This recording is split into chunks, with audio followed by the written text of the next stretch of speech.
Hey man, my PC isn't cool enough. That's your PC? Yeah, why?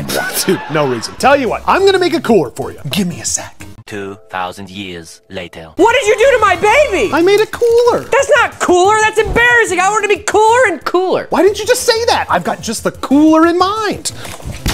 I'm so confused. What did you just, oh! Check it out, we got you the coolest cooler ever made. Is that playing at 60 FPS? Yes, it is. That's the ROG Ryujin 3 360 ARGB Extreme. Dude, I love ROG, and the motherboard looks sick too. That's the ROG Maximus Z890 Apex. It's a legendary motherboard. And this is mine? Only if you let me tell you why it's awesome. Okay, I can't afford not to take that, dude. The Ryujin 3 Extreme pushes more airflow. It's quieter than an empty Discord channel, and you can magnetically daisy chain the fans.